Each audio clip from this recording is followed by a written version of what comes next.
This is Doleo, an original thriller fiction podcast presented in serialized format, a chapter at a time, written by Jared Canton, narrated by Joshua Canton, a SteadyChaos production.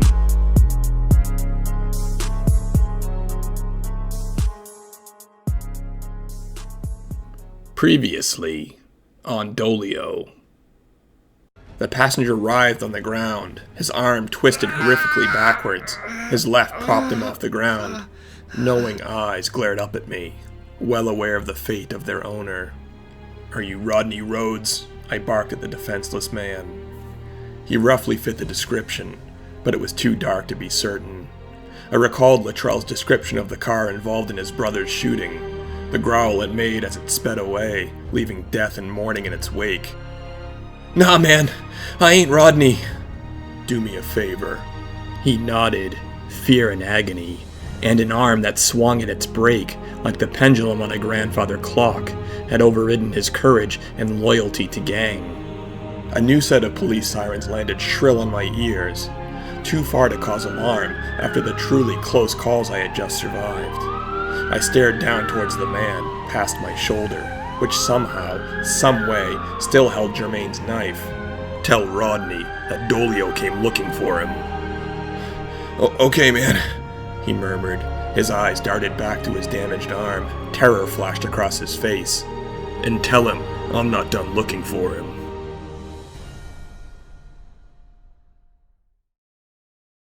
Episode 19. Seeing Red. "I can't thank you enough for coming," Dad said. He wheeled back a few feet and threw a welcoming sweep with his left hand into the condo. Just feet behind him, I writhed uncomfortably on a large sheet of plastic that separated my naked upper body from the couch. It stuck to my skin, and lifting my shoulder made a similar sound to peeling a fruit roll-up from its plastic wrapper. The tarp was originally designed as a motorcycle cover, but Dad had repurposed it into a makeshift household upholstery shield. With Detective Ross on alert, managing the evidentiary fallout of my injuries was of paramount importance. I pushed my forearms down on the plastic and scooted further up the sofa. As I did, the knife in my shoulder bobbed, and a thin stream of blood trickled down the base of the wound onto the tarp and down its side before pooling on the plastic atop the floor. "Mr. Daniels," Kinsley said with a nod to Dad, and then a pause. "This was not what I had in mind when Ryder and I made our arrangement." She entered the condo wearily, pulled an elastic hair tie from between her teeth, and used it to fasten the clump of hair she had been holding into a ponytail. She rolled her head around and then back, as if clearing it of the kinks of sleep and mental fog of fatigue. "I mean, 3 a.m.? And then she caught sight of me. "What the hell?" She rushed to my side. That element of her personality that made her pursue medicine in the first place took hold, pushed inquisitiveness and caution to the side in favor of care, of the things that needed doing to preserve life. I said nothing. There was in fact no good explanation for the knife in my shoulder, or the raw road rash up my chest, shoulder, and collarbone. How did this happen? Her hands delicately, but expertly, inspected the area around the knife wound. "We have to get you to a hospital." And with that, her rational side, sense of reality, training, and professionalism regained its hold. It was a sense I had hoped she could see past, but at the same time, strongly suspected she couldn't. "That's not an option," I said. I looked across the room, past Kinsley, at Dad as his eyes found the floor. He wheeled himself out of the living room. It was becoming apparent that he wasn't quite as on board with my alternate persona as I had originally hoped. "That's," again she paused, "the only option, Ryder." "Not exactly," Dad said, returning to the room behind a wheeled metal tray buried under a disorganized assortment of medical supplies. "This should be everything you need to stitch that up." "This is insane," she reprimanded. "I know," I admitted. I looked down the hall, towards Dad, and his face confirmed just how insane it was. I had hoped, dreamed, that if I had managed to lure Kinsley here, that she would simply help, just do what was needed to support the mission, that she'd see the good in it. But she was intelligent, and bright people don't do illegal things without explanation, without reason. I hadn't given her a reason, and it wasn't realistic to expect her to come to my place at all hours of the night to stitch me up without answering some obvious questions. "I want answers now," she said, as if reading my mind. "I'll let you two talk." Dad finally removed himself from the conversation entirely, wheeling into his bedroom. He appeared eager to do so. "First, who did this to you?" "Did what?" A poor attempt at humor. She stared at my shoulder, and then back at me, before standing, turning as if to leave. I called her bluff, said nothing. She looked back, and 3 steps into her departure, I caved. "Jermaine," I said. "Who's Jermaine?" She stopped. A look of astonishment invaded her naturally beautiful face as I hesitated. "You're so damn stubborn." "Jermaine is a blood struggle." A strange, almost knowing look flashed in her eyes, replaced instantaneously by a strange curiosity, but she never asked what a blood struggle was. "And what did you do to deserve this?" "He threatened one of my witnesses, and I've had enough." "And where were you when Jermaine did this to you?" "I can't bring you into the details. It's too dangerous." She came back to the couch, kneeled, and leaned close to inspect the wound. She pulled a pair of rubber gloves on.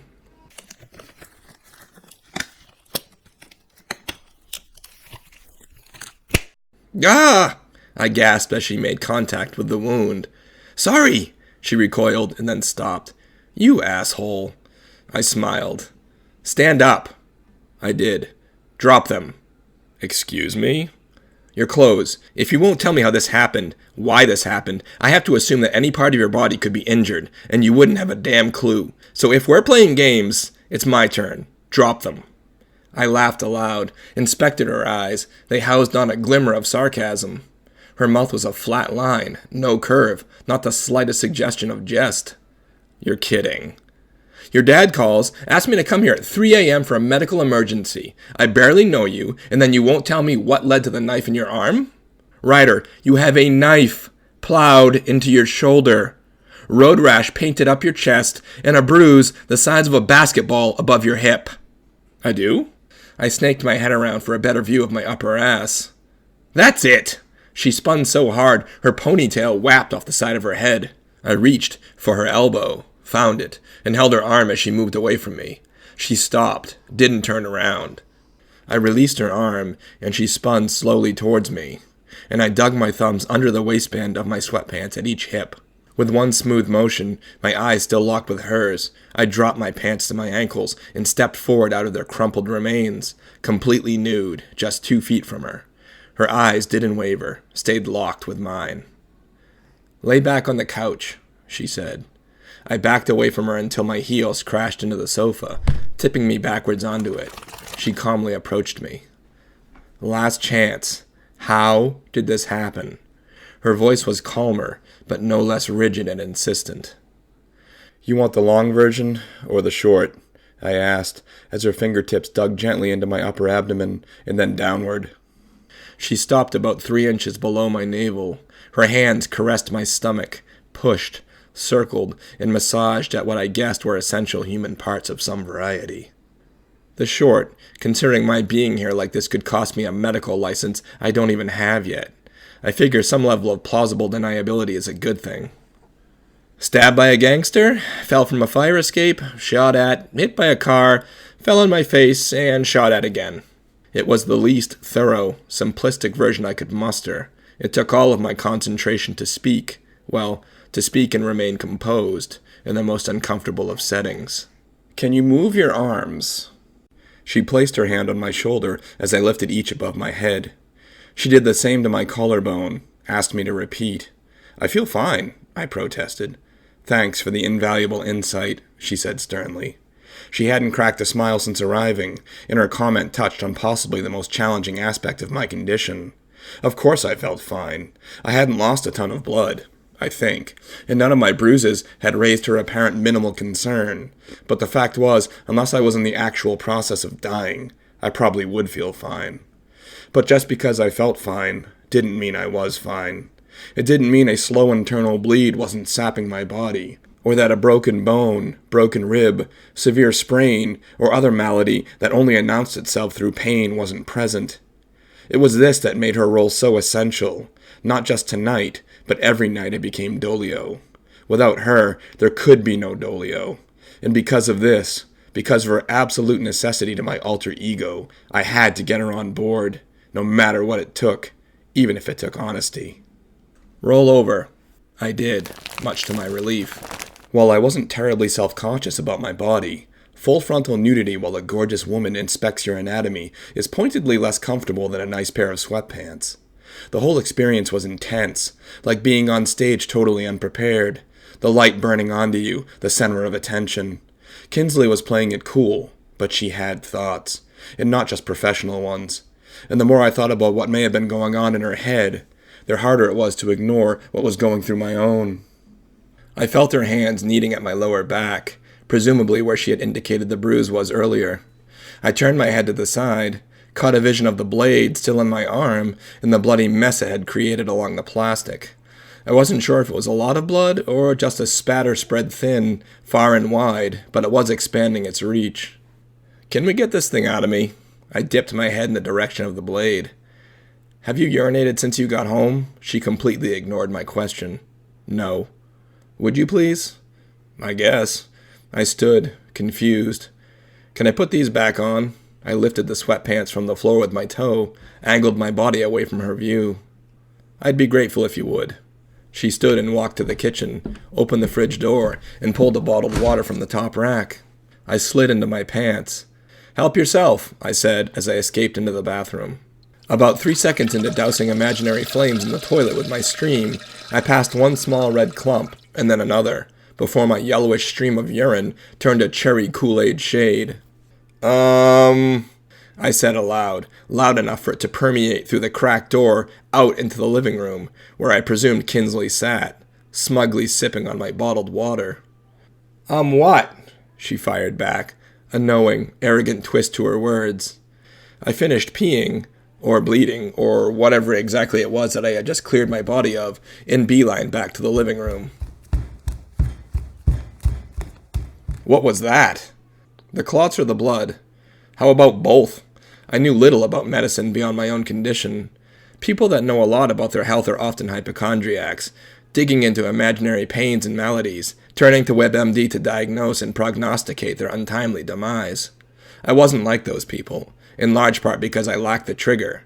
No random pains, no need to research. No research, no tendency to diagnose myself with any number of mysterious maladies that occur in less than 0.001% of the population. I had already filled my quota for rare conditions, and the odds of me having another were slim. "You have a bruised kidney." "How bad?" "Do you see an ultrasound CT or MRI machine around here?" She waved her hand around like a magician, readying a rabbit in the hat trick. I shrugged. "Then let's just say it's good you have two." She finally yielded a smile. "If the bleeding keeps up for more than a day, then please call me." She held up a finger like a teacher readying the class for an important announcement. "During normal business hours, please." "I hate to be a broken record, but I'll ask this one more time. Can we please take care of this?" I again nodded my head in the direction of the knife as I returned to the couch. "For such a tough guy, you're a tad squeamish, aren't you?" She seemed to be enjoying this now. "I'm just saying." She closed the gap between her and the couch, knelt down, reached for the blade handle, and before I could ready myself, slid it out in one smooth motion. A small stream of blood vomited from the wound dotting the plastic. "A 3.5-inch blade at that angle, that width, at that spot, it isn't going to do serious damage to a guy your size," she said, as if she had known all along that it wasn't serious. She slid the cart Dad had brought in the room earlier, closer, picked up a needle and a spool of medical thread my dad had purchased somewhere, and began prepping to sew me up. "Now, before I skewer you, I suggest you tell me what really happened." I said nothing, defiant, still. "You're going to need a tetanus shot, maybe some antibiotics, a follow-up. Simply put, you're going to need me." Again, she was right. I needed her, wanted her, even as her wounded pride routine chilled the air. But I still didn't know enough about her to gauge how she would react. "You have my word. Even if I don't like what you have to say, it stays here. But I can't promise I'll continue to treat you." "Okay." I gave in. She leaned forward and started the first stitch in my shoulder. I waited. "Go," she prodded. Almost 20 years ago, my dad and I were the victims of a school shooting. It's why he is the way he is. Well, I'm why he is the way he is. He took me in as a boy. He was an avid skier, great athlete. I was getting picked on at school, kids thinking they could defy my condition, make me feel pain, punches, kicks, and the like. Of course they couldn't, but it didn't stop them from trying. I met her eyes. She had stopped stitching. The wound was half sealed. Her arms rested on my wounded shoulder as she gazed my way. The menacing, challenge-ready look in her eyes had faded. I wondered, if I had been a normal patient, with a normal sense of pain, would she have halted half-stitched like this? I was beginning to feel neglected. Dad took me to this fascinating guy. Grubbs, we called him. Not only was he a wounded veteran, but he was a master of hand-to-hand combat. Told me he'd teach me that a disability was just ability in disguise. Taught me how my condition could be an asset, to defend myself, train my body. The first time I put it into action, I fought this bully from a few grades above me, Brett. Banged him up pretty good. The principal called my dad in, and just after he arrived, Brett showed up with a 12 gauge in hand. Shot me here, shot my dad in the abdomen. I pointed to the scar on my shoulder. "Oh my," she said. It was one of those have-to-say-something moments, and I appreciated her keeping it generic. So, I went to law school, thought maybe I could find a job that put the bad people where they belonged, where they couldn't get the good guys, like Dad. Graduated top of my class, had my choice of big money firms, picked public service, even got to name my position, Special Prosecutorial Victims Advocate. I was poised to make a difference, help those that needed it against those that had it coming. I built quite a reputation, had some luck with witnesses. Think they appreciated knowing I wasn't in it for the newspaper clippings or a notch in the courtroom's victory column. Paired myself up with a few must-win prosecutors, real type A's, so they could handle the necessary courtroom drama, allowing me to focus on actual victims. Was working well until James and Cindy really made me think, what are we doing? Who exactly are we helping? Who's James? My door guy. Came down one night a few weeks ago to grab some takeout, and James wasn't at his desk. Turned out he wouldn't let an angry ex up to see the guy's lady friend. The guy stabbed him.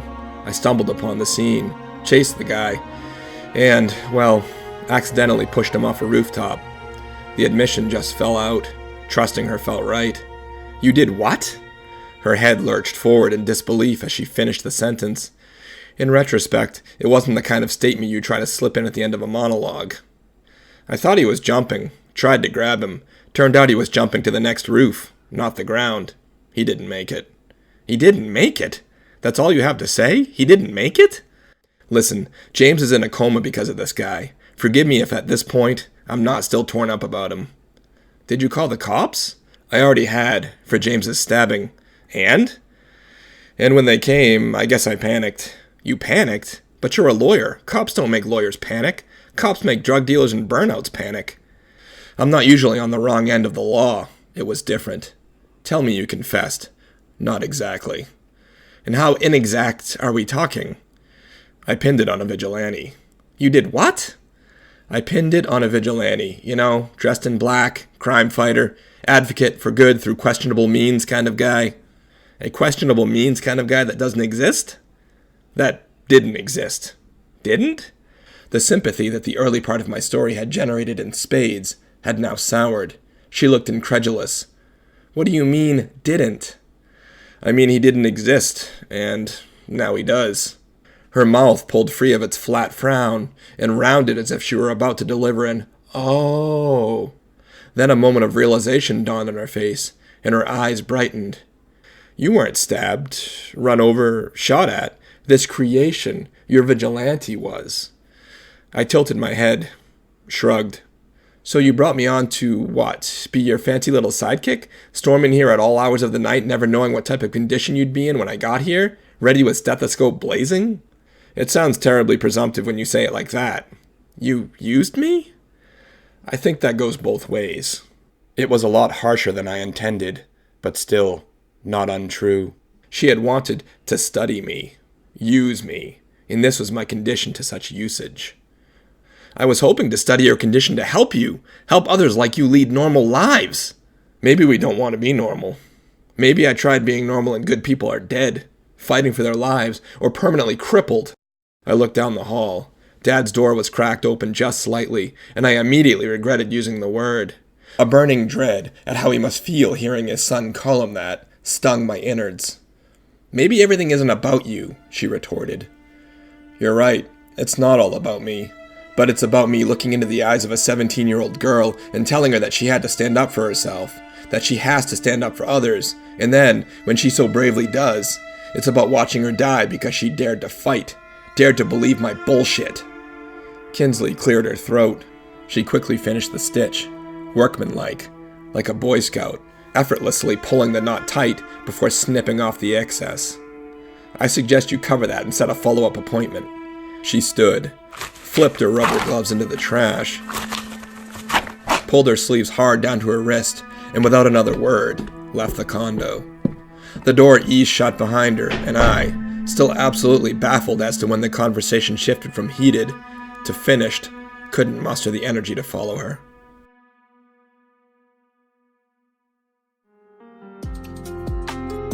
Thank you for listening. If you enjoyed Doleo, please come back for future episodes arriving at regular intervals, and subscribe and rate us on your favorite podcast application.